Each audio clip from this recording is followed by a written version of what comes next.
인사합시다. 샬롬 반갑습니다. 샬롬 반갑습니다. 저는 매일마다 나이가 먹어가면서 감사하는 건 오늘 이렇게 볼 수 있는 게 너무 감사합니다. 매일마다 함께 밥 먹을 수 있는 게 감사합니다. 매일마다 예배할 수 있는 게 너무 감사합니다. 그게 어릴 땐 참 잘 모르는데 우리에게 하나님께서 주어진 시간 속에 이 만남이라는 것이 우연히 없었고 우리가 함께하는 모든 일 가운데 그 어떤 것도 정말 주님 앞에 우연히 없었음을 깨달으면서 자, 진짜 나에게 주어진 많은 사람들 이것은 인연이고 필연이고 하나님께서 꼭 나에게 만나게 해주셨고 왜냐하면 여기 있는 여러분들을 보면요 절대 나랑 만날 분들이 하나도 없습니다. 내가 이 동네 올 일도 없고 여러분이 아무리 봐도 신도림에 매번 얘기하죠. 환승 외에는 내려본 적도 거의 없던 제가 이곳에 개척을 하고 하나님 앞에 이렇게 귀한 교회를 설립하고 정말 우리 귀한 성도들을 만날 수 있다? 야, 이건 정말 주님이 주신 너무나도 큰 복이지 않는가?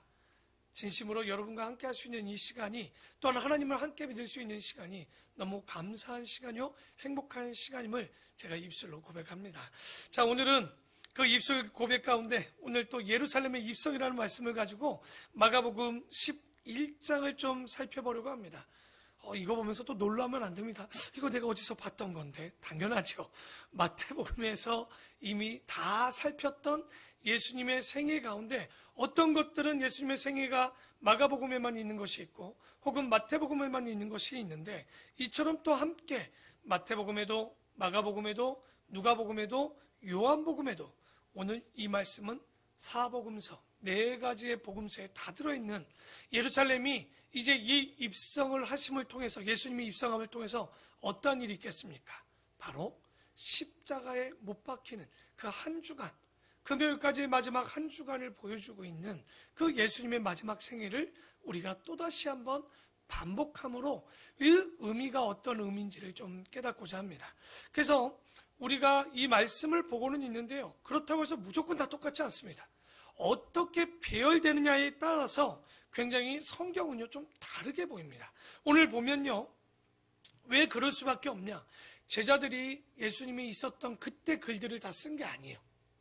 조금 혹은 30년, 20년, 길게는 60년 뒤에 예수님에 대한 이야기를 기억하고 기록했던 것을 가지고 성령의 감동으로 깨닫게 하심으로 이 성경이 기록되어져 있는데, 그런데 하나님께서 왜 한 사람이면 될 이야기를 4명이나 되는 이런 기자들을 통해서 예수님에 대한 이야기를 넣었을까요?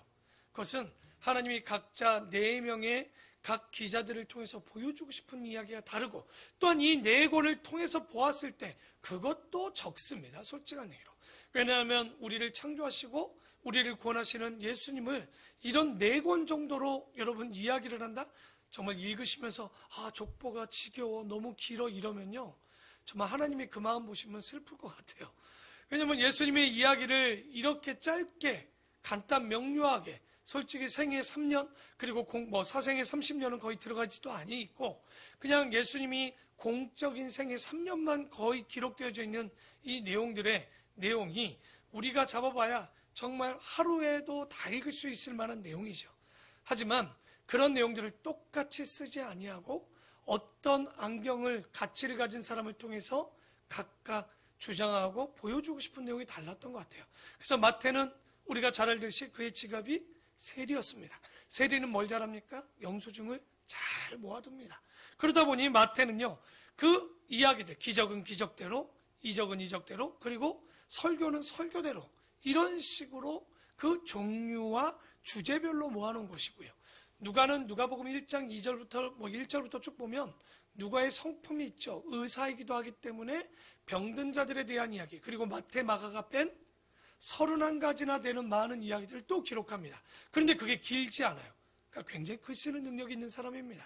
그런데 이 사람은 어떻게 기록하느냐, 모든 일을 아주 밑바닥 근원부터 시작해서 자세히 살피고 모르는 건 어떻게 합니까? 미루어서 살펴서 정확히 보는 사람이에요. 그래서 성경을 순서적으로 대략적으로 보고 싶다면 마태 마가보다는 누가복음을 보는 게 더 좋아요. 예수님의 어린 시절부터 그러니까 태어날 때부터 우리가 다른 복음서에서 보이지 않는 장면 그리고 성년식을 한 장면 이런 장면들까지 다른 복음서에 없는 내용들이 있죠. 그리고 그걸 빠진 걸 요한복음이 또 집어넣은 거예요. 그러니까 이런 식으로 기록되어 있는데 배열들이 그러니 조금은 다르게 되어 있죠. 그리고 마가복음을 지금 보고 있지만 크게 원칙은 좀 잘 알 수 없을 것 같아요. 그리고 마가가 썼다라고 하지만 이 마가는 누굽니까? 베드로가 설교할 때 이것을 어떻게 보면 뭐 한 사람입니까? 통역을 한 사람이에요. 그러니까 베드로의 이야기를 기억했던 걸 베드로가 쓰지 않고 누가 쓴 거예요? 마가라는 사람이 아마 70인 12제자에는 들지 않았지만 예수님의 70제자들 중에 들지 않았는가 이렇게 생각이 되는데 그가 이런 이야기들을 좀 기록하고 그런데 아마 마태, 마가, 누가, 요한 중 가장 짧고 이야기가 간단하게 기록된 게 마가복음입니다. 그리고 그 외에 요한복음에는 다 빠진 걸 60년 뒤에 예수님 돌아가시고 60년 뒤에 한 17가지 정도를 더 추가시키고 예수님의 초월적인 그런 이야기들을 좀 기록해 놓았죠. 그래서 예루살렘의 입성은요 굉장히 중요한 것 같아요. 왜? 네 군데서 다 기록하고 있습니다. 마태, 마가, 누가, 요한. 다만 배열이 좀 다른데 1절에 보니까 그들이 예루살렘에 가까이 와서 감난산 벳파게, 벳이라는 게 집이라는 뜻이거든요. 파게가 무화과라는 뜻입니다. 그러니까 아마 무화과 동사가 같은 벳파게라고 하는 데와 베단이라는 데 이르렀을 때 예수께서 제자 중 둘을 보내시는 장면이 나오죠. 그러니까 지금 보는 벳파게와 베단은요 예루살렘하고 굉장히 가깝습니다. 그러니까 예루살렘이라는 성전이 있고 예루살렘 성이라는 데서 그러니까 몇 킬로만 가면 충분히 조금만 걸어가도 갈 수 있는 가까운 곳에서 그곳에서 이제 거하셨는데 예수님께서 두 사람을 통해서 아마 베드로와 아니면 베드로나 요한을 보내지 않았을까 이렇게 생각이 드는데 둘을 보내셔서 이르시되 야 너희는 맞은편 마을로 가라. 그리로 들어가면 곧 아직 아무도 타보지 않는 나귀 새끼가 매어 있는 것을 보리니 풀어 끌고 오라. 만일 누가 너희에게 야 왜 이렇게 하느냐 묻거든 주가 쓰시겠다 하라. 그리하면 즉시 이리로 보내리라 하시니 굉장히 내용을 비약적으로 써놨고 해석도 되어 있지 않아요. 그러니까 꼭 이런 걸 또 보고 어디 가서 또 어떤 선교사님들이 그래요. 어디 가서 내가 하나님께서 이곳에 와서 밥 좀 먹으라고 한다고 밥 좀 주라고 나 잠 좀 재워주라고 집에 있는 거 이것 좀 달라고 이렇게 무작정 해석하시면 안 됩니다. 이 내용을 좀 보면 그건 굉장히 억제식이에요. 예수님이 정말 그 건너편에 제자들을 보내서 아직 사람이 타보지 않는 새끼 나귀를 갖고 오라고 했을 때 누군가 물으라고 하면 이거 내 주께서 쓰신다라고 하면 풀어준다. 그러니까 정말 예수님이 우리가 지금 사복음서를 보고 있지만 그렇게 행하시는 걸 혹시 보신 적이 있습니까? 아니요. 항상 예수님은요 정당한 대가를 치르고 그것을 굉장히 예절 있게 모든 것을 행동하시는 분이에요. 그런데 이 3절의 내용으로만 보면 그냥 가서 달라고 하고 저 집 가서 야 저기 박씨 집 가가지고 집에 매놓은 나귀 좀 달라고 해라. 왜 가져가요? 그러면 이거 우리 예수께서 쓰신다고 하라 그러면 주신대요. 굉장히 신비하게 보이기도 하지만 그런데 이건 신비하게 볼 필요가 없습니다. 아마도 이것은 갑자기 주님께서 쓰셨다가 아니라 그렇게 비인격적으로 했을 것이라고 보이지 않습니다. 그러니까 성경 해석은 정확히 뭐라고 따로 얘기하지 않아요. 다만 여기서 주가 쓰시겠다라고 하는 헬라어 해석을 보면 원어를 보면 좀 다릅니다. 왜냐하면 그게 보면 뭐라고 쓰였냐면 큐리오스 주인 주가 뭐 하겠다? 아우톤이라는 단어가 그 제기대명사라는 이제 어떤 문법적으로 쓰고 있는데 그게 뭐냐면 해석을 해보면 그런 거예요. 그것들의 주인이 쓰시겠다고 해라. 다시 해서 나귀의 주인 되는 분이 쓰시겠다. 그러니까 그렇게 번역을 본다면 예수님이 미리 가격을 다 주고 사놓은 다음에 거기에 묶어두지 않았는가. 근데 이게 뭐 그 외에는 아무것도 뭐 이야기가 나오지 않기 때문에 그러나 예수님의 성품을 볼 땐 굳이 이걸 뭐 신비롭게 그걸 타신다고 뭐 이렇게 갖고 올 필요가 없는 이야기입니다. 그냥 아마도 값을 주고 그 전에 사전에 누군가 가서 값을 치르고 묶어놓지 않았는가. 그런데 당나귀의 주인이 쓰시겠다고 하면 줘야죠. 왜 안 주겠습니까?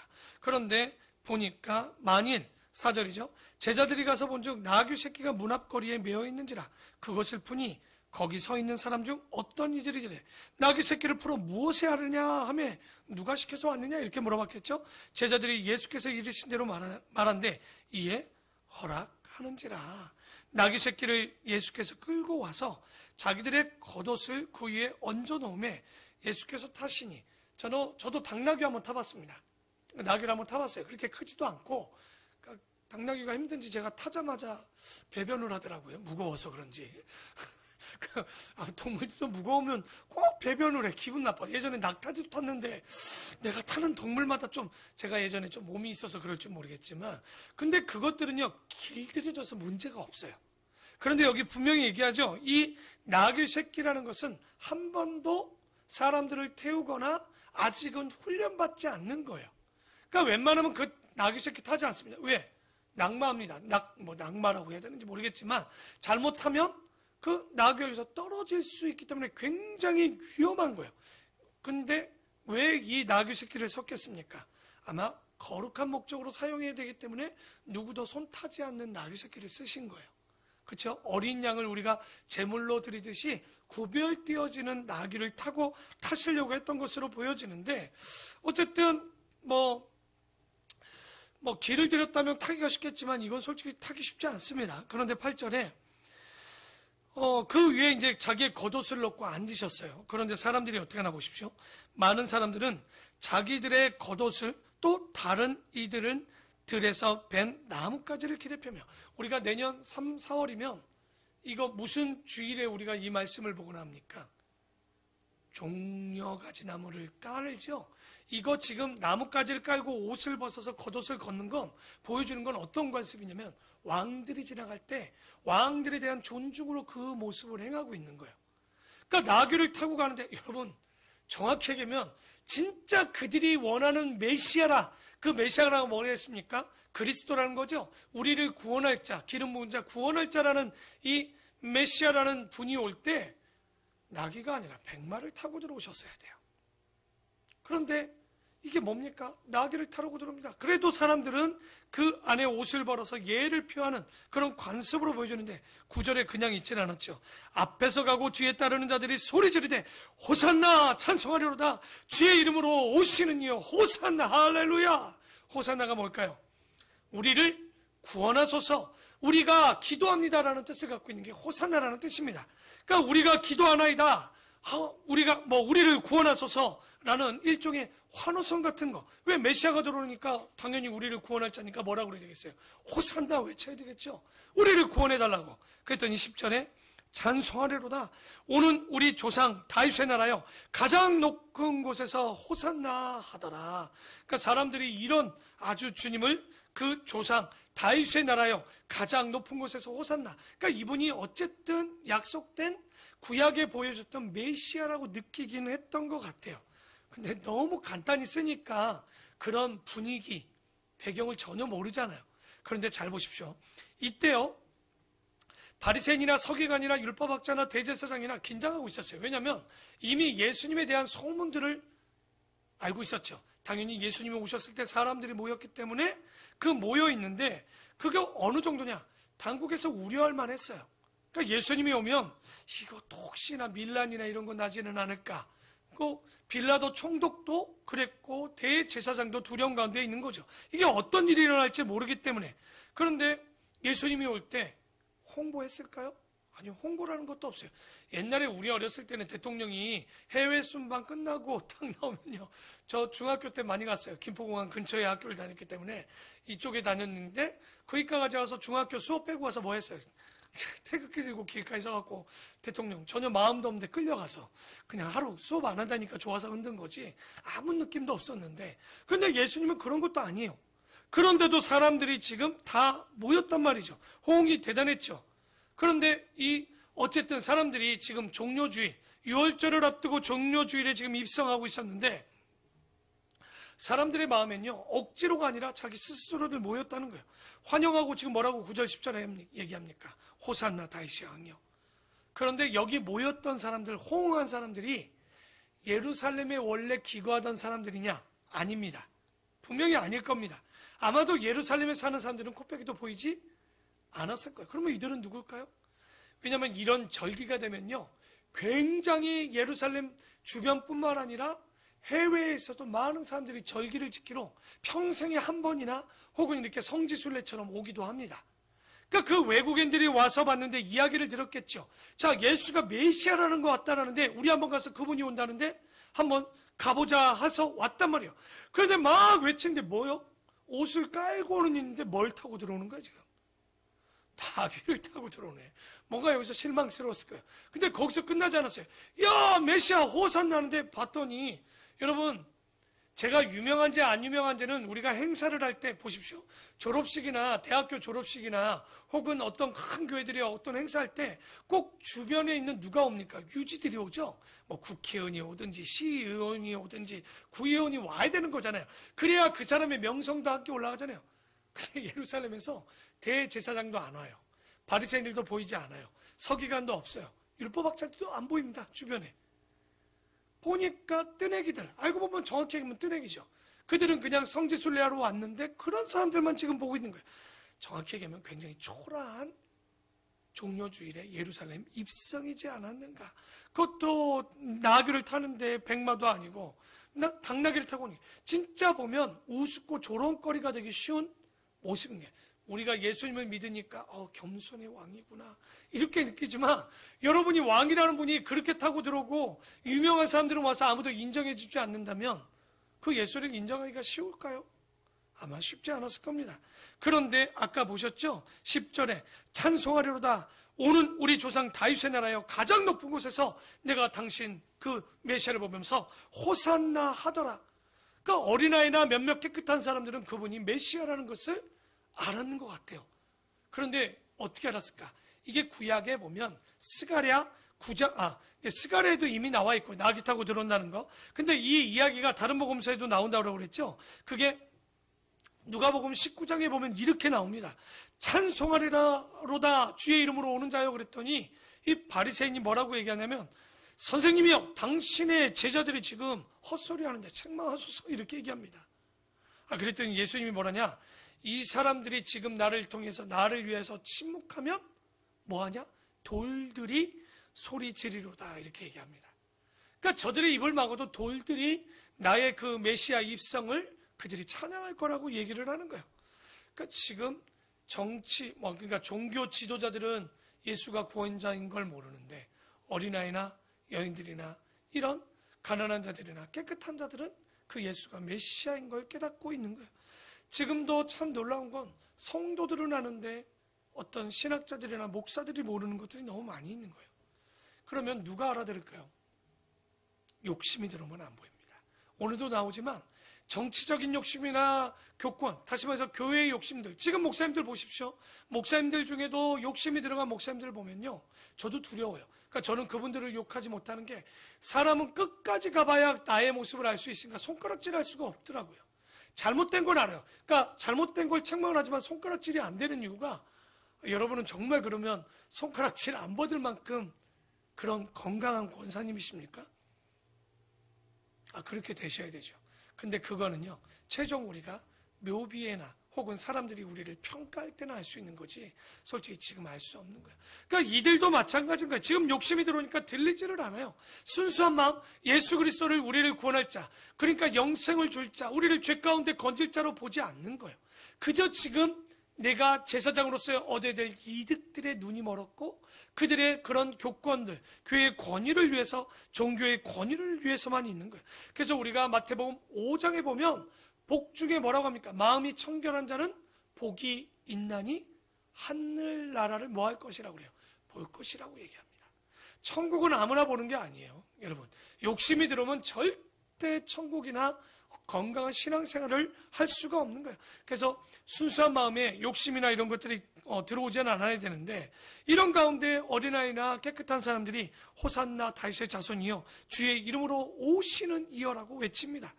그때 대제사장이나 바리새인들은 뭐라고 합니까? 똑같이 들었는데요, 똑같이 예수에 대한 소문을 들었는데 뭐라고 했냐?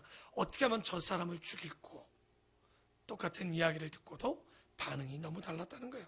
그래서 항상 죄의 유혹 가운데 우리의 강팍한 그런 모든 것들을 이겨낼 수 있도록, 우리가 유혹을 이길 수 있도록 우리가 기도하셔야 되는 거예요. 사람은 정말 강팍합니다. 내가 조금만 손해봐도요, 절대 용서되지 않아요. 그러니까 우리가 항상 이 욕심이 들어오지 않도록, 교회 안에 우리 다 그렇습니다. 권사가 되면 참, 장로가 되면 안수집사가 되면 다 열심히 할 것처럼 보이잖아요. 근데 가면요, 우리 교회가 아직은 크지 않아서 그렇지만 큰 교회 가면요, 여러분 재밌습니다. 그 뭐라고 하는 건 아닌데요, 큰 교회 가서 장로님들 보잖아요. 저희들 가면 작은 교회 목사님들이 가서 인사하면 어떨 것 같아요? 굉장히 고개 잘 숙이고 섬기는 분들도 있지만 아주 뻣뻣하게 인사하는 분들도 꽤 많이 있습니다. 딱 느낌이 오잖아요. 손만 잡아봐도 이 사람들이 우리를 어떻게 보는지 딱 느낌이 오는 분들이 있습니다.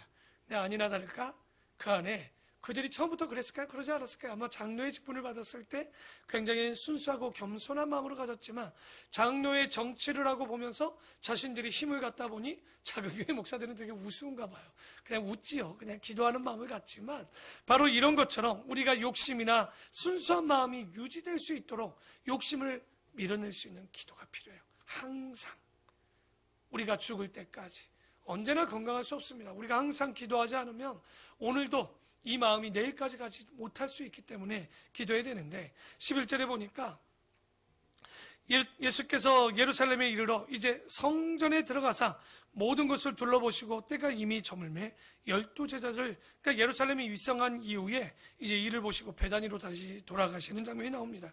그러니까 이 예루살렘의 입성은요, 아까 얘기했던 것처럼 스가랴 9장 9절에 예언이 되어 있습니다. 이미 스가랴면 언제입니까? 이분 얘기하면 지금 예수님이 오기 전 적어도 500년 전입니다. 600년, 500년 전입니다. 그때 이미 예수님이 오실 걸 예언하고 있어요. 뭐라고 얘기했냐면 보라, 너의 왕이 너에게 임하시나니 그는 공의로우시며 구원을 베푸시며 겸손하여서 꼭 뭘 타고 오셔야 되냐? 나귀를 타시나니 나귀의 작은 것 곧 나귀 새끼니라. 이미 예수님이 나귀 탈 것이 예언되어 있습니다. 예루살렘에 입성할 것은. 예수님도 백마 탈 줄 알아요.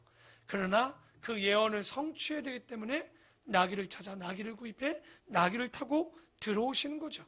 그런데 여기 보면 원문에 보면 뭐라고 나오냐면 겸손의 그 작은 겸손의 왕이라고 나오지만 겸손은요 가난한 마음과 같습니다. 사람이요 겸손해지기 쉽지 않습니다.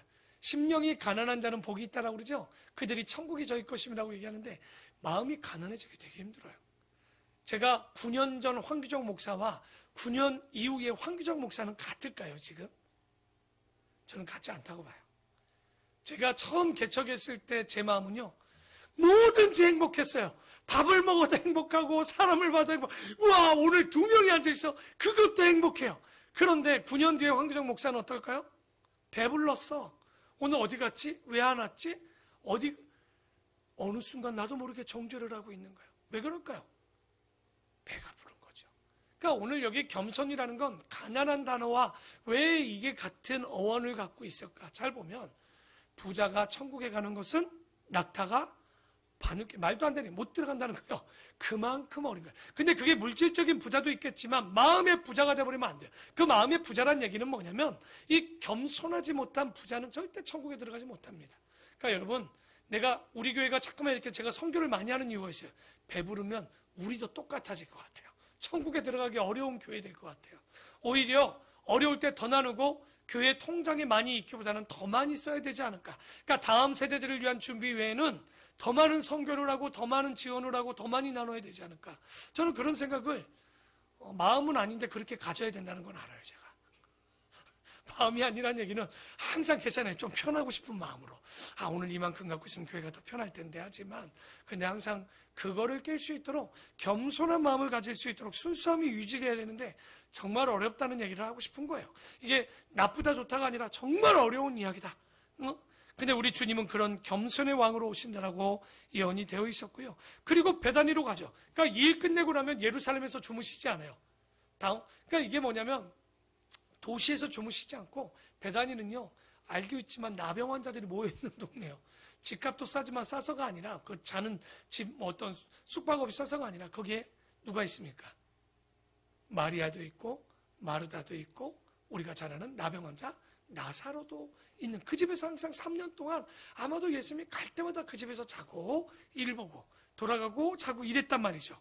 그런데 12절에 보니까 이튿날 그들이 베다니에서 나왔을 때 예수께서 시장했대요. 이 장면을 잘 봐야 돼요. 왜 나왔는데 시장했을까요? 예루살렘과 베다니는 멀지 않다라고 그랬어요. 그 얘기는 뭐 하지 않고 나왔다는 게 딱 감이 옵니까? 왜 늦잠을 자서? 그 집에 밥맛이 없어서? 아닙니다. 예수님이 얼마나 우리 하나님의 자녀들을 사랑하는지. 예수님은요, 그 전날도 베다니에서 주무셨단 말이에요. 그렇죠? 예루살렘에 이 종료주일날 입성을 하고 베다니에 가서 주무시고, 아마 들어가는 시간도요, 저녁을 6시에 먹으면 들어가실 때 8시에서 7시, 8시, 9시에 들어가셨을 거예요. 그 이유는 그 집에서 밥을 안 먹으려고 늦게 들어가시고, 나올 때는요, 그 아침 9시 먹으면 8시, 7시에 나오셨을 거예요. 왜냐면 예수님 혼자 간 게 아니라 예수님과 함께한 적어도 12, 15명 이상의 숫자가 한 집에 들어가서 한 끼를 먹어도요, 두 끼를 먹으면요, 벌써 30그릇인 거예요. 3명이 열흘치를 먹는 거예요. 그거 일주일 있으면요, 한 달치를 먹고 나오는 거예요. 예수님은요, 그 어려운 자들에게 부담 주고 싶은 거 아니에요. 그러니까 교회가 어려운 사람들한테 돈 내라, 이거 참 웃겨요. 그들이 마음이 동해서 내는 것과 예물을 드리는 것과 이런 마음은 다른 마음이에요. 우리 아버지의 마음을 보십시오. 정말 우리 하나님은 항상 이 없는 자, 가난한 자들의 마음. 여러분 진짜 알면 교회 오면 맨날 헌금 내래 이렇게 하죠. 여러분 헌금 안 내셔도 돼요. 우리가 다음 주 주일날 모르겠지만 부자가 낸 예물에 대한 이야기했지만 가난한 여인이 두 랩돈이 얼마인 줄 압니까? 해봐야 3,000원이에요. 그 지금으로 계산하면. 근데 그 여인은 자기의 전부를 드렸다라고 하고, 주님은 누구의 헌금을 받았어요? 부자가 드린 예물이 아니라 그 2랩돈 드린 거예요. 우리가 레위기 보면 얼마나 감동을 해야 돼. 감흥이 없어. 배를 쪼개 제사를 드려. 와, 소를 바친데 맨날 이런 거만 또 막, 야, 어떻게 맨날 제사를 가는데 황소를, 어떻게 양을, 여러분 잘 보십시오. 소 못 드리면 양 드리고, 양 못 드리면 뭐 드리라고 그래요? 비둘기 드리라고. 비둘기 못 드리면 뭐 드리라고 그래요? 산비둘기 드리라고. 그러니까 산비둘기는 잡아오는 거예요, 여러분. 그것도 못 드리면 뭐라고 그래요? 곡식을 갈아서 드리라고 그래요. 없으면 못 드려도 돼요. 그러니까 여러분, 우리가 항상 신앙생활에 뭔가 인간적, 우리 하나님이 기브앤테이크면 우리처럼 살면 안 돼요. 헌금집에 있는 거 다 갖다 드리면 주님이 복 이만큼 주는 게 맞죠. 근데 그렇지 않아요. 왜? 이 모든 만물이 주님 건데 여러분이 이만큼은 10억을 드리든 100억을 드리든 1조를 드리든 그게 의미가 있는 게 아니라 뭘 보시는 거예요? 중심과 마음을 보시는 거예요. 아무리 많이 드려도 그것을 아까워하면 이미 그거는 헌금의 의미가 없는 거예요. 내가 100원을 드려도요, 10원을 드려도요, 정말 그 마음을 드리면요, 그건 주님이 드리는 거예요. 제가 우리 교회에 오면서 바구니 안 돌리는 이유가 있어요. 제가 개척을 했는데 멋지게 개척하고 뛰쳐는 나왔는데 1년 동안 백수하니까 돈이 없어. 진짜 교회 갔는데 진짜 돈이 없는데 바구니가 도는데 갈등했어요. 제가 목사인데 헌금을 안 하자니 찔리고, 그렇다고 빈손을 넣는 척을 하자니 그것도 찔리는 거야. 그래서 제가 그때 마음에 딱 가졌어. 그 마음을 알고 헌금 못 내는 자의 마음을 진짜 알거든요. 그래서 제가 뭐랬냐면, 우리 교회 헌금은 엄청 커요. 안은 작아요. 요만해. 크기만 크지만 그냥 마음이 중요한 거지. 그래서 대부분의 교회들은 헌금, 왜냐면 진짜로 해줄까요? 진짜 사업적으로 교회를 한다면 바구니를 돌리면 헌금 더 들어와요. 왜냐면 빈 바구니 돌아가는 거 못 보잖아요. 그냥 두면 헌금이 덜 들어올 거예요, 분명히. 그러나 하나님의 교회는 절대 돈으로 도는 것이 아니에요. 그러니까 우리가, 왜냐면 이번 주 이제 12장 볼 때 이 이야기가 또 한번 나옵니다. 꼭 우리가 한번 보면 아버지의 마음을 좀 알란 얘기예요. 주님은 마음을 보고 싶은 거지 어떤 그런 액수나 그런 보여지는 것, 그게 뭐예요? 성경 나오는 바리새인들 외식하는 거 기뻐하지 않습니다. 그래서 겸손하고 가난한 자의 마음, 우리 주님이 얼마나 12절에 보면 그래서 일찍 나왔단 말이야. 그러니까 나사로 집에 피해를 안 주고 싶어서, 그러니까 여러분도 신방 갈 때 꼭 점심시간에, 있는 집은 신방 갈 때 점심시간에 가도 되지만 가난한 집 갈 때는요, 차만 달라고 하고 가시면 돼요. 그냥 부담스러우면 그냥 티백 하나 넣고 차 한잔 마시고 나오면 되지 뭐 꼭 밥 먹어야 되겠습니까? 그래서 시장 하신지라 아침에 못 먹고 나오니 얼마나 배고팠겠어요. 그랬더니 13절에 멀리서, 여러분 아시죠? 남자들 배고프면 얼마나 그거 힘든지 13절에 바로 나옵니다. 멀리서 잎사귀 한 무화과나무를 보시고 혹 그 나무에 무엇이 있을까요? 하셨더니 가서 보신즉 잎사귀 외에 아무것도 없다. 얼마나 실망했을까? 잎사귀가 풍성한데 분명히 거기에 뭐가 달려 있어야 되냐면 무화과가 달려 있어야 돼요. 근데 없어. 저 그러면 우리 사모님은 알아요. 제가 얼마나 배고프면 짜증내는지. 제가 인생에 웬만하면 참 천사 같은데 배가 고프면 약간 짜증이 스러워요. 그러니까 입에다 초콜릿만 넣어줘도 사람이 또 해마에 가죠. 근데 배가 고프면 이상하게 나의 본질이 나오는데, 예수님도 남자들이 지금 12명, 13명이 지금 배가 고파요. 근데 딱 했는데, 아무것도 없어요. 짜증 날 만하죠? 근데 더 놀라운 건 뭐냐? 그 뒤가 더 놀라워요. 이는 뭐가 아니라고요? 무화과의 때가 아니라는 건 무화과가 열릴 때가 아닌가라고 보여요. 이 말씀만 보면 14절 예수께서 나무에게 말씀하여 이르시되 이제부터 영원토록 사람이 너에게서 열매를 따먹지 못하리라. 저주해버립니다. 말라버리라는 거예요. 상식이 깨죠. 아니 때도 안 된 무화과가 열매 없다고 아무리 제가 배고프다고 우리 집사람 막 저주하겠습니까? 밥그릇 보면서 넌 이제부터 우리 집에 밥그릇이 아니야? 막 저주하겠습니까?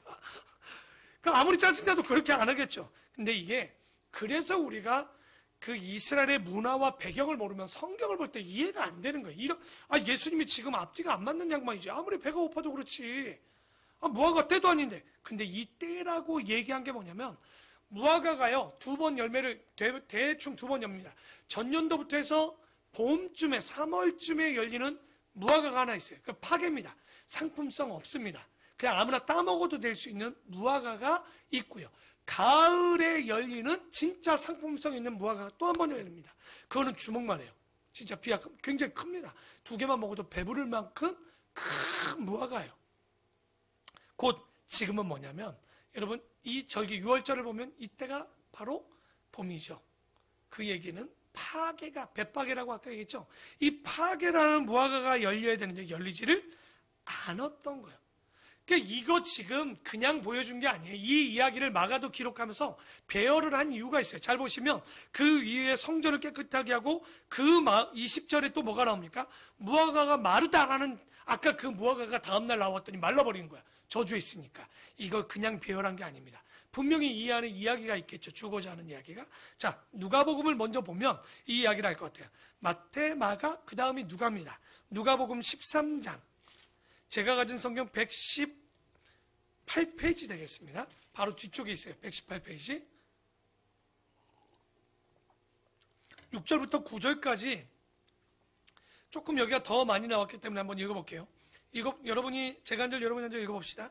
9절까지. 이에 비유로 말씀하시되 한 사람이 포도원에 무화과를 나무 심은 것이 있더니 와서 그 열매를 구하였으나 얻지 못한지라.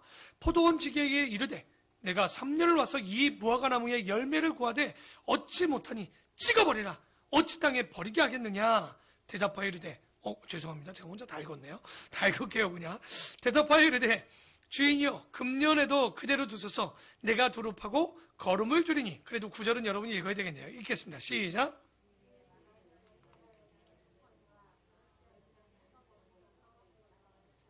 그 이상한 무화과죠. 3년 동안 뒀는데 무화과가 열리지 않는 거예요. 그런데 포도원 지기가 조금만 시간을 달라고 했단 말이죠. 그 시간을 줬는데도 열리지 않았다? 그럼 어떻게 하라는 거예요?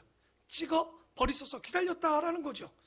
진짜 이건 계시적인 사건입니다. 다시 마가복음으로 오면 이게 뒤에 보면 종교적으로 풍성한 예배를 드리지만 종교인들이 예배도 드리고 제사장이나 서기관이나 바리새인들이 말씀을 알고 기도는 한 것 같지만 먹없다는 얘기를 하고 싶은 거예요. 지금 열매가 맺히지 않는 거예요. 두 가지 얘기를 합니다. 열매는 한문으로 하면 뭐라고 하죠? 열매를 결과요. 결실한 과실인 거예요. 인생을 살면서 결과가 잘못됐다는 건 우리의 과정이 잘못된 경우들이 굉장히 많이 있습니다. 다시 말해서 우리는 열매를 맺지 않으면 결과가 좋지 않겠죠. 다시 말해서 예수님도 얘기합니다. 그 열매를 보면 그 나무를 안다라고 말씀합니다. 그러니까 여러분이 어떤 열매를 맺었나 우리 지지난주에 얘기하죠. 절대 우리는 밖에 들어오는 것이 더럽게 하지 않습니다. 우리 안에서 나오는 것이 우리를 더럽게 하는 거예요. 그게 바로 여러분의 열매인 거예요. 어떤 열매가 나오냐가 여러분을 깨끗하게도 하지만 여러분을 더럽다라고 평가도 할 수 있는 거예요. 여러분 이사야 5장에도 포도나무 비유가 하나 나옵니다. 하나님께서 극상품 포도나무를 바벨론에서 이집트에서 가다가 심어놨는데 이놈이 극상품을 심어놨는데 뭐가 됐다는 거예요? 진짜 포악한 가장 나쁜 열매를 맺어버리는 거예요. 그러니까 공의와 정의를 심었는데 뒤에 봤더니 뭐가 나왔다는 거예요? 포악과 부르짐이 나타났다는 거죠. 여러분 아모스 5장 24절에 뭐라고 얘기합니까? 공의를 물같이 정의를 흐르는 강물같이 흐르게 하라라고 하나님께서 얘기를 했지만 문제는 우리가 공의를 정의를 같이 물같이 흐르게 하려면 어떻게 되는 거예요? 살려면 살아내야죠. 말씀 왜 기독교인들이 욕먹고 사는 줄 알죠? 이건 이것 따로 우리의 삶 따로 이것이 너무나도 분리되어 있는 거예요. 이번 주 제가 숙제 하나 드렸죠. 남편한테 부인들 남편한테 용돈을 못 받았다면 이번 주 제대로 못 산 거예요. 말 한마디로 하나님 앞에 하나님의 백성으로 정말 남편을 존중하면서 그 존재에게 정말 그 가치로 한번 살아보는 거. 그러니까 우리가 그렇게 삶을 맨날 주일날 잘해야지. 그럼 저는 못합니까? 저도 엄청 잘해야지라고 살아요. 안 돼요, 그게. 얼마나 싸우는지 몰라요. 사람이 짜증날 정도로 싸워요. 그러니까 그걸 이겨내야 되는데, 여러분, 구약시대의 좋은 열매는 뭡니까? 공의와 정의로 많이 나옵니다. 나쁜 열매는 뭡니까? 포악과 부르짖음. 나쁜 부르짖음으로 나오죠. 신약 때는 어떤 열매가 나오죠? 우리가 아는 열매는 하나 딱 있죠. 성령의 9가지 열매. 사랑과 희락과 화평과 오래 참음과 자비와 양성과 충성과 온유와 절제니라. 그러면 9가지만 있겠어요? 더 많이 어마어마하게 있죠. 그러니까 성령의 사람, 다시 말해서 성령의 열매를 맺는 사람이 누구의 열매를 맺겠어요? 하나님의 사람이요, 하나님의 열매를 맺는 거죠. 그러니까 우리가 내 말, 내 행동, 내 마음이 미움, 시기, 질투, 어떤 잘못된 생각을 가졌다?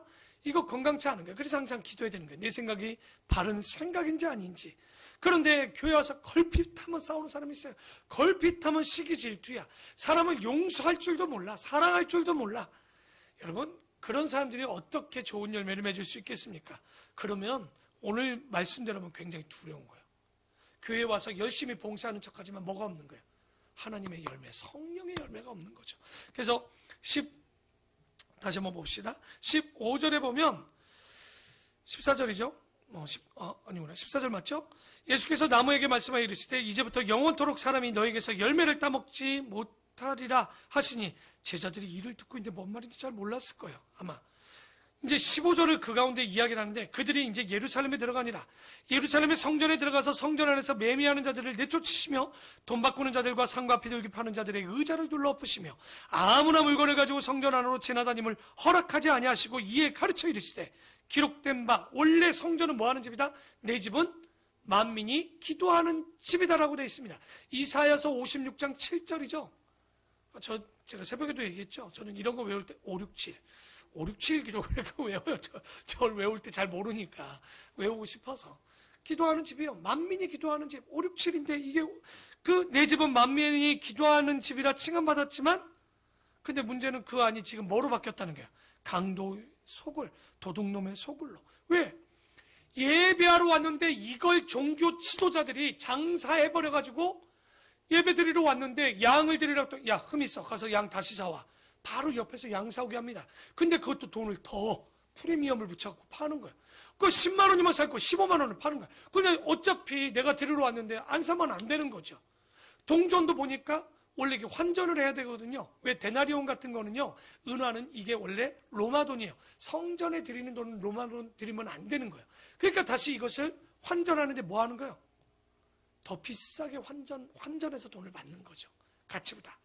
1달러인데 1200원이면 되는데 1500원씩 주면서 돈을 바꿔주니까 이 짓을 하니 이 얘기는 뭐냐면 성전에서 장사 안 하다 이게 중요한 게 아니라 이들이 하는 행위가 기도하는 집에서 기도하러 예배하러 왔는데 이런 지도자라는 것들이 행위적으로는 굉장히 이파리는 커서 막 외식하고 기도하는 척하고 금식하는 척하고 이런 행위들을 하지만 결론적으로 뭐예요? 뭐가 없는 거예요?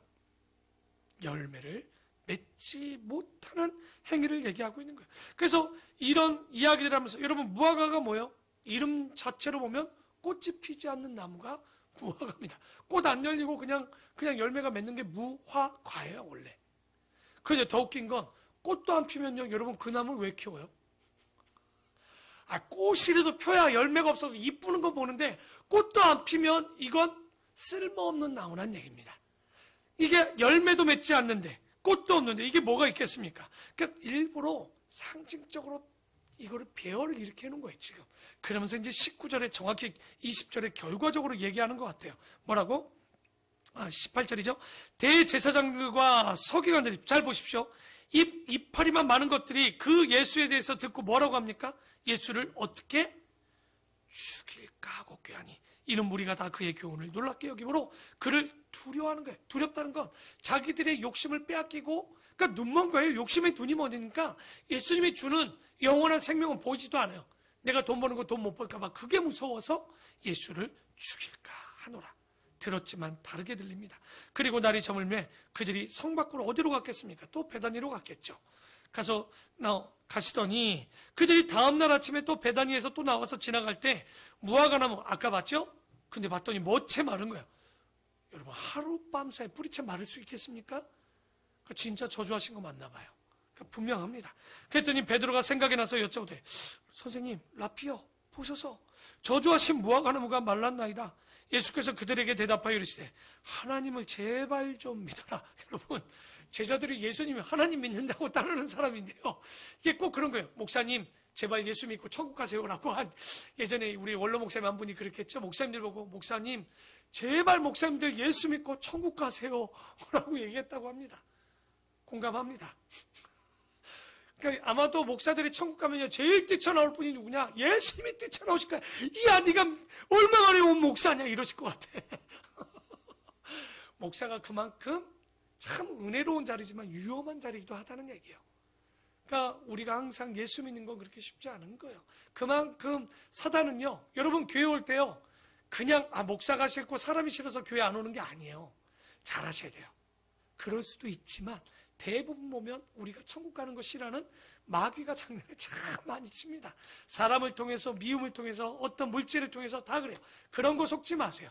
주님만 바라보십시오. 교회 와서 목사 보지 마시고요 주님을 보시면 돼요. 사람 보십시오 마십시오. 주님만 보면요, 제가 여러분 보면 목회 못해요. 저 아시죠? 왜 그런지. 그냥 말은 안 하겠습니다. 여러분도 저 보면 우리 교회 못 다녀요. 그 저만이 아니에요. 똑같습니다. 여러분 뒤에 계신 누구를 보면서 사는 거예요? 그리스도가 여러분을 구원해 주신데 내가 뭐라고 주님이 손잡아 주신 우리 성도들을 뭐라고 하겠어요? 정죄할 수 없어요. 저는 아무것도 할 수 없습니다. 여러분도 저 정죄하면 안 된다는 얘기입니다. 잘못했으면 얘기는 하되, 잘못했으면 얘기해 주죠. 목사가 잘못 간 길은 하되, 우리가 그것 아닌 다른 걸로는 그러면 안 된다는 거예요. 그것 정말 사단이 좋아하고 분열시키려고 하는 마음들이겠죠. 그래서 얼마나 제자들에게 예수님이 이런 얘기하는 거예요. 야 제발 좀 하나님 좀 믿어라. 왜 이런 얘기를 했을까요? 23절 다 같이 읽어보면 조금 알지 않을까 싶습니다. 23절 한번 읽어볼까요? 시작. 내가 진실로 너희에게 이르노니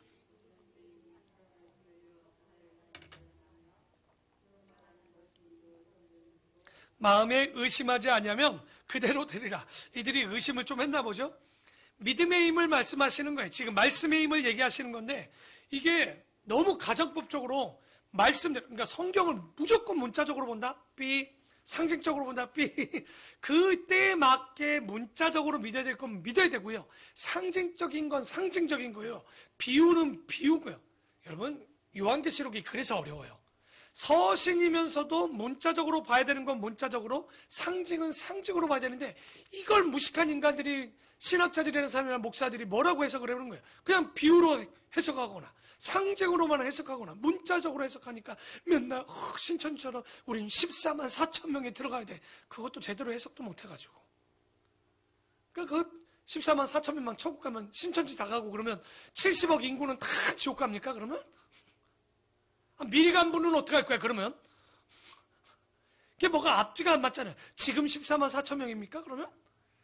뭔지도 몰라. 그냥 나만 들어가면 되는 거야. 그러니 그거에 맹신하고 그런 얼토당토하는 일을 하는 거죠. 그러니까 예수님 얘기가 맞아요. 제발 하나님 좀 믿으세요 여러분. 지금 그 얘기가 그런 거예요. 그러면 이 얘기는 뭐냐, 문자적으로 하면 또 안 되지만, 그러나 우리가 잘 보십시오. 제가 이 성경을 깨달았을 때 저에게 왔던 이 폭풍처럼 오르는 은혜는요, 제가 거듭난 예수를 처음 만났을 때랑 너무 감동이었어요. 제가 아직도 기억해요. 우리 집사람 손을 잡고 옛날 찬송가 168장 하나님의 나팔 소리 천지, 내가 그 찬양 그렇게 불렀지만 그게 눈물 나는 찬양이 아니라 하나님의 나팔 소리, 내가 기억한 건 부흥 강사 와갖고 목청나게 4분의 4박자도 아닌데 얼마나 박수를 쳤는지. 근데 그 찬양이 그게 아니었단 말이에요. 제가 말씀 오는데 진짜 눈물이 나는 거예요. 이 마음속에 정말 눈물이, 내가 그 나팔 불 때 주님이 나의 이름 불러준다는 그 감격이요, 이거 진짜 공감하고 싶습니다. 제가 그 말씀을 보고 그 찬양을 들었을 때 그 감격은 이루 말할 수 없어요. 제가 그래서 그 뒤로 목회가 바뀌고 제 목회 방향도 바뀌고 목회 스타일도 완전히 바뀐 거예요. 원래 저 이렇게 목회하지 않아요. 재밌게 즐겁게 막 설교도 뭐 얼마나 예화 덩어리야, 예화 덩어리. 그 얘기 뭐겠어요? 말씀을 얻고 예화만 했다는 얘기지 뭐. 근데 지금은 재미가 없죠. 예화를 안 하고 말씀만 하니까 너무 딱딱한 감도 없잖아 있지만, 그런데 왜 그러냐면 얼마나 내가 마음에 벅찼는지, 여러분 그 벅찬 가슴에 얼마나 실천하고 싶었겠습니까? 그런데 그것을 실천하면 능력이 흘러내린다는 얘기인 거예요. 오늘 말씀에 이 산이 옮겨 저리로 옮긴다면요, 옮겨지는 거예요. 여러분 그렇게 믿으라고 지금 얘기하는 거예요. 해석하지 말라고요. 주님께서 우리를 구원하신다면 구원하시는 거예요. 건지면 건지시는 거지. 야, 너 뭐 태초에 하나님의 천지를 창조하신 지 어떻게 했는 줄 아니? 뭐 그러면서 이것 말이야 과학적 이렇게 설명 안 합니다. 주님은 선포하고 끝냅니다. 홍해를 건너라고 할 때 어떻게 해요? 건너라면 건너는 거예요. 요단강이 물이 범람할 때인데도 건너라면 건너는 거예요. 묻지 않습니다. 정말 그 광고가 너무나도 좋죠? 묻지도 따지지도 않습니다. 그냥 저는 그 말씀이 너무 좋은 거예요. 왜냐하면 진짜 신앙은 물으면 안 돼요. 계산하면 안 돼요. 따지면 안 돼요. 그러면 우리는 계산된 신앙 안에서 열매 없는 삶을 살지만, 계산되지 않고 계산하지 않고 주님 말씀대로 그냥 가라면 가세요. 멈추라면 아무리 이득이 있어도 멈추세요. 그러면 제가 솔직히 이번 주도 응답받았어요. 정말 기도가 재밌더라고. 굉장히 세밀히 요즘 기도하고 있거든요. 사람들에 대해서 어떤 내용들. 참 감사해요. 하나님이 일하시는 건 우리의 차원과 다르다는 걸 제가 매일마다 깨닫습니다. 바로 이런 것처럼, 여러분 보십시오. 바리새인과 서기관과 율법학자들이 왜 능력이 없을까요? 간단합니다. 해석은 잘하는데 해석할 일이 아니라 집중해서 봐야 될 것을 집중하지 못하는 거예요. 여러분 돋보기 가지고 하면 크게는 보여요. 근데 뭐합니까? 그 돋보기를 가지고 태우지는 못해요. 크게는 보지만. 그러나 말씀의 능력은 집중했을 때 우리가 정말 보는 거예요. 예수님이 누룩을 조심하라고 했던 이유가 뭐겠습니까? 잘못된 걸 넣고 부하는 해석만 하지 마세요. 그냥 주시는 말씀을 압축해서 보여줬을 때 그냥 믿으라면 그냥 믿어보세요. 가라면 그냥 가보시라는 얘기예요.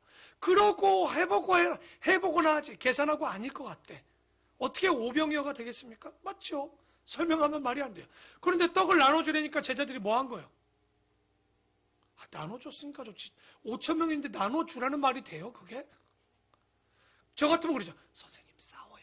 누군 주고 안 주면 큰일 납니다 했겠죠. 근데 제자들이 그런 얘기 나옵니까? 나눠준 거예요. 오늘 그걸 기억하시면 좋을 것 같아요. 그래서 성경이 주는 원목적대로 24절입니다. 그러므로 내가 너희에게 말하노니 무엇이든지 기도하고 구하는 것을 받은 줄로 뭐하라? 기도하고 제발 좀 믿고. 내가 우리 교인들 알아요. 여러분 혹시 기도 노트 있으세요? 저한테 매번 기도를 부탁하는데 응답은 확인하시나 제가 궁금한 건 있어요. 묻지는 않았어요 제가. 그것도 묻지도 따지지도 않았어요 제가.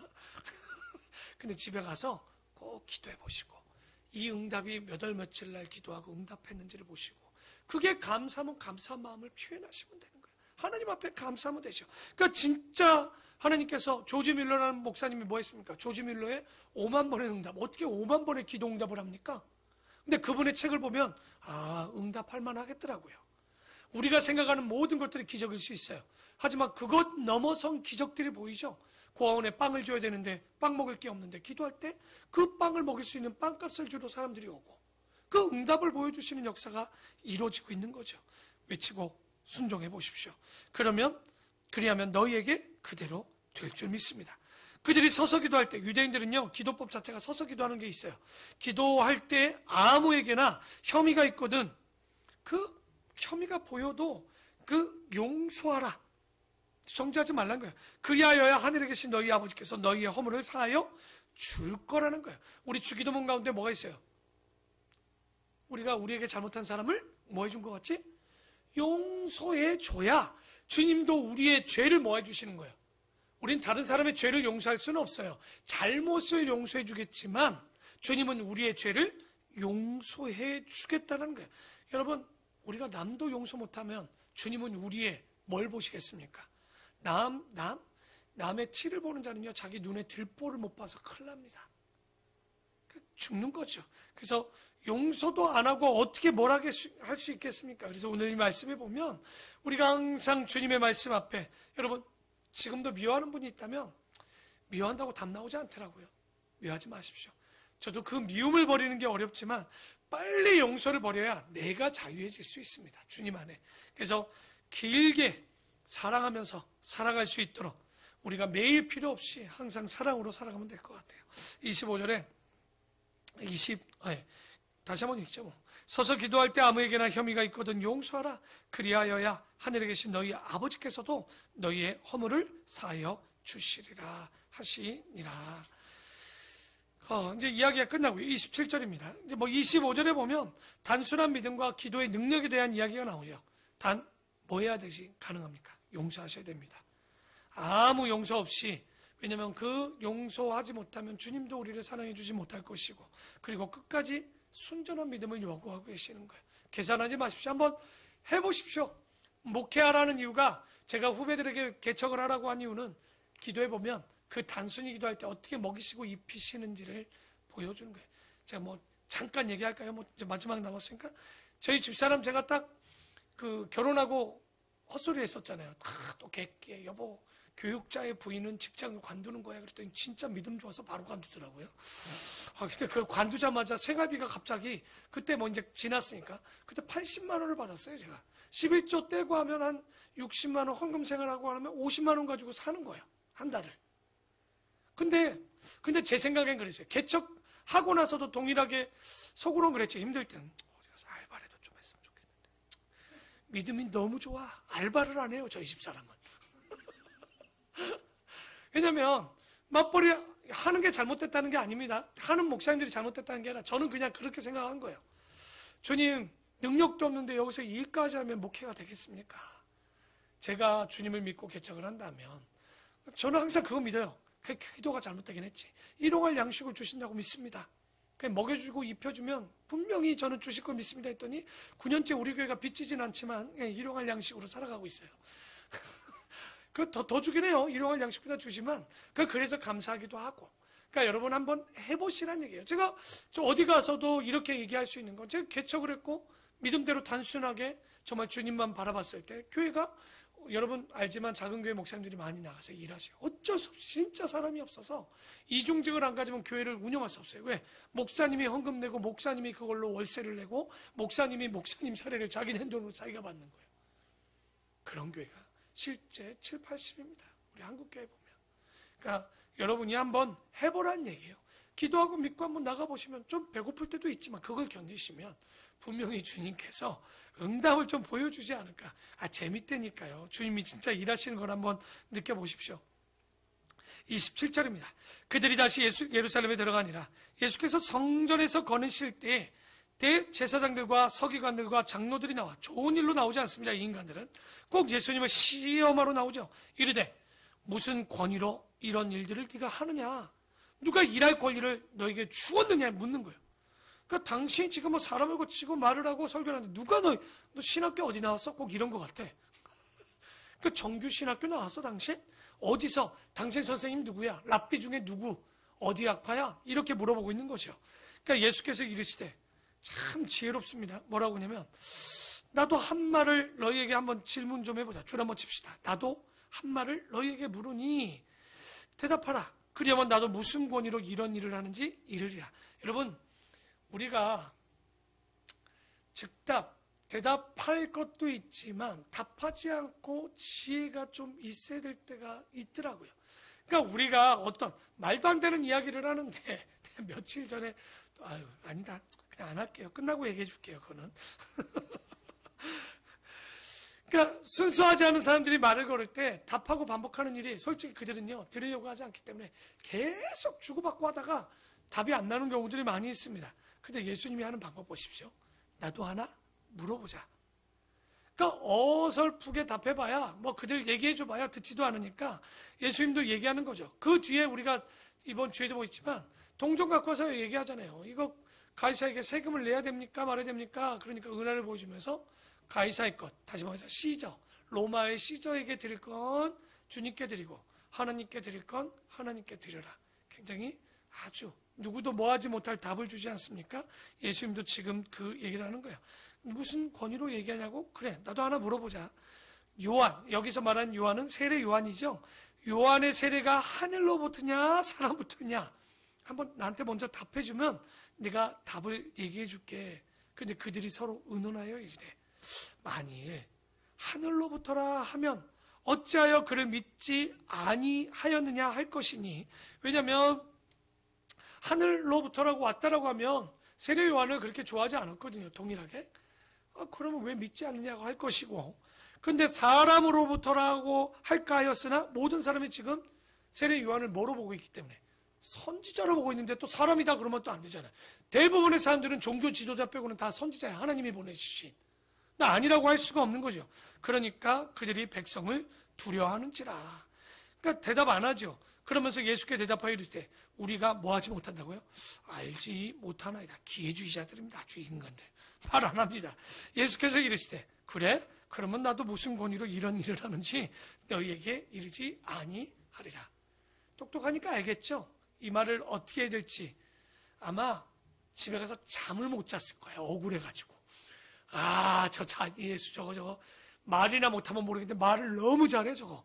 진짜. 그러니까 약이 오르니까 화부터 낼 텐데, 여러분 우리가요 그래서 흥분하면 집니다. 어디 가서 말을 할 때 좀 여유를 가십시오. 그 사람이 막 따져야 돼요. 그렇군요. 그럴 수 있어요. 그래서 우리가 항상 이야기를 할 때 그럴 수 있다라는 마음, 맞습니다. 근데 여기서 욱하고 얘기할게요. 며칠 전에 화장실 앞에서 누가 담배를 피고 있더라고. 그래서 제가 되게 담배에 예민하거든요. 그냥 싫은데 잠깐만 침 뱉고 내가 치워서 그게 좀 짜증났을까? 아니요, 담배가 싫어요. 침 뱉어놓은 게. 그래서 얘기했어요. 여기 죄송한데, 죄송하다는 이 말도 얼마나 내가 머리 썼는지 알아요? 내가 뭐가 죄송하지? 근데 가서 얘기했어요. 그래도 그래요. 담배 피지 마세요보단 죄송한 데가 낫잖아요. 죄송한데 여기 담배 피시면 안 돼요. 근데 그 친구가 따가더라고요. 저기 이제 그 골프장 앞에서 담배 피는 데가 있잖아요.